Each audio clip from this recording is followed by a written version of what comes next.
very heavy losses. Now, there's lots of discussion about how heavy those losses were. The Russian Defense Ministry has said that on one particular day, the 12th of May, Ukraine lost something like 1,700 men, I believe, over the course of that particular day, which would be the heaviest losses that Ukraine has experienced over the course of this entire conflict, going all the way back to 2014. I've had some pushback from some people who dispute these figures. I can't corroborate them or refute them. I'm in no position to do so. But there is lots of evidence that however big the losses were, the Ukrainians did lose at least several hundred men, perhaps over 1,000 men in this relatively small operation around Bakhmut against Russian defenders who were not protected by these dense fortifications that the Russians have built up elsewhere in Ukraine. And of course, this offensive was repelled. It failed. Now, given that this is so, that, it seems to me, does not augur at all well for this big offensive that Ukraine is proposing to launch elsewhere. The one that is going to try to recapture the Zaporozhye nuclear power plant or break through the Russian defenses in Zaporozhye and sever the land bridge and recapture Melitopol or Mariupol or threaten Crimea or do all of these things. If this Ukrainian counterattack around Bakhmut, which was more than a reconnaissance in force, it clearly did involve some fairly significant parts of the Ukrainian military. The Azov Brigade was apparently out in force. Other Ukrainian units were deployed to carry out this offensive. If it failed so entirely, and if Ukrainian losses were as heavy as some reports are suggesting on the Russian side, and as heavy as some Ukrainian sources appear to be admitting, with pictures of cemeteries filling up with more bodies, with stories about hospitals in Ukraine in the rear filling up with heavily wounded and injured men who were involved in this battle. Well, what does that tell you about the prospects of this offensive which is to come? It seems to me that if the Ukrainians cannot succeed against Russian forces in Bakhmut, which are not embedded, their prospects of success against Russian forces in places where the Russians are embedded behind heavy fortifications must be much worse. And, of course, it isn't just a question of failure. It's a question of the cost of failure.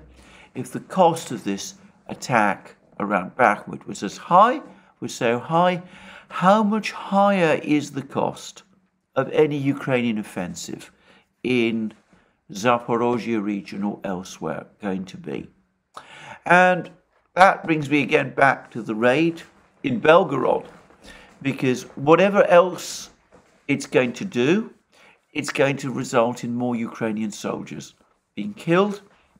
And again, from what one can tell from Russian reports, some of the Ukrainian soldiers that are involved in this cross-border raid come from some of Ukraine's most elite units, the Azov Brigade, the reconstituted Azov Brigade, the Kraken unit, which is a kind of special forces unit with a rather dark reputation, I should say.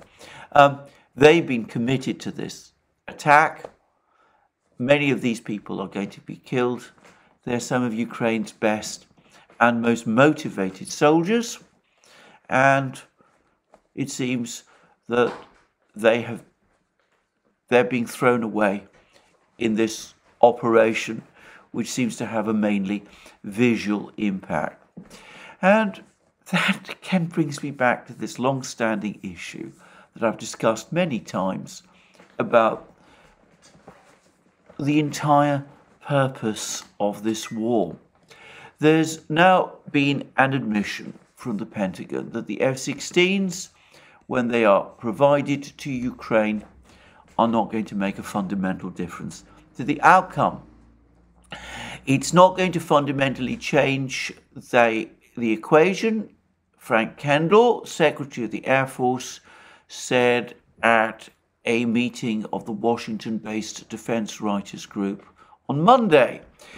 He said that it would take several months at best to supply these jets to Ukraine, though I personally strongly believe that we will see them in action before the end of this year. But anyway, Ukraine is going to get these F-16s. Rumours are it's going to be between 40 and 50. Nowhere near enough to change the equation on the battlefields. Lieutenant Colonel Daniel Davis has done a really good article about this issue, which you can read on the Responsible Statecraft website. He too says that against the kind of air defense system that the Russians have, both ground-launched surface-to-air missiles and increasingly advanced fighter jets, Sukhoi 35s, Sukhoi 57s, perhaps not available the latter in great numbers, but they are there, MiG 31s. These F-16s, well, they were good fighters in their day, but they're not going to change anything decisively on the battlefields. And I've been reading Russian commentaries now about the F-16s, and the thing that has struck me again is that the Russians, for their part, don't seem to be particularly concerned about them. And here is an example. It's from a Russian newspaper called Vedomosti, and this newspaper says that an official close to Russia's top brass told Vedomosti that integrating the F-16s would require the Ukrainian forces to build an entirely new infrastructure, one that differs dramatically from Ukraine's current legacy systems designed to service Soviet-made jet fighters. For starters, a higher quality of runway pavement will be needed. Although the basing the fighter jets in Poland for sorties would not be technically feasible, Poland could handle the sophisticated maintenance of the F-16s, whilst air bases in Ukraine could be used as jump airfields. And then we go on to read that another Russian official, Mikhail Barabanov, said that whilst Ukraine could be given the F-16s by the end of this year, Denmark and Belgium following the lead of the Netherlands, and it does look as if it will be the Netherlands, which will be supplying the first F-16s. Again, they don't seem to expect that these weapon systems, these F-16s, are going to make a decisive difference in the fighting.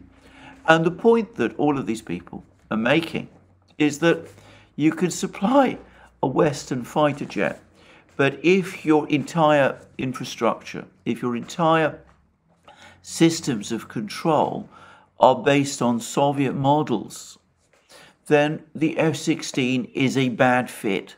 It doesn't work well. It isn't integrated into the model, the air defense model that you already have.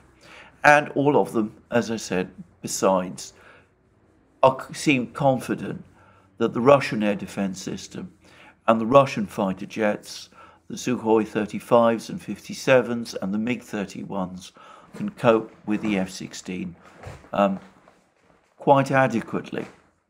Which, of course, given what we've seen, the Pentagon itself admit that it won't change the equation, well, it then again begs the question of why supply Ukraine with these F-16s at all.